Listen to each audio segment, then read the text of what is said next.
Quarterly exam வர வந்து பார்த்தீங்கன்னா இன்னும் 25 டேஸ் இருக்கு. ஸோ அதுக்கான உங்களுக்கு ஒரு ஸ்டடி பிளான் நீங்கள் இதை பேஸ் பண்ணி படிச்சுன்னா கண்டிப்பாக நல்ல மார்க்ஸ் ஸ்கோர் பண்ணலாம். ஃபர்ஸ்ட் வந்து பார்த்தீங்கன்னா டெய்லியும் ஸ்டடி பிளான் போடுங்க. ஓகேங்களா? நீங்கள் வந்து பார்த்தீங்கன்னா ஒரு ப்ராப்பரான டெய்லி ஸ்டடி பிளான் போட்டு படித்தா மட்டும்தான் நல்ல மார்க்ஸ் ஸ்கோர் பண்ண முடியும். ரெண்டாவது ஷெட்யூல் போடுங்க.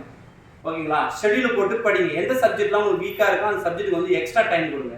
மூணாவது வந்து பார்த்தீங்கன்னா சிலபஸ். ஓகேங்களா? அந்த சிலபஸில் உங்களால் எவ்வளோ யூனிட்ஸ் கவர் பண்ண முடியும் அப்படின்றத தெளிவாக நோட் பண்ணி வச்சு படிங்க.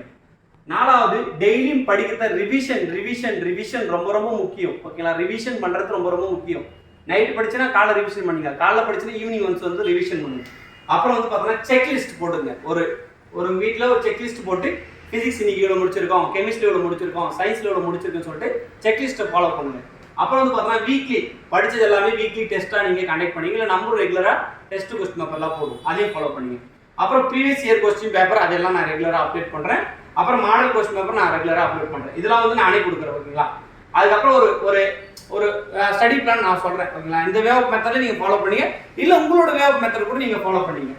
மார்னிங் வந்து பார்த்தீங்கன்னா 5 to 7 நான் ரொம்பலாம் முன்னாடி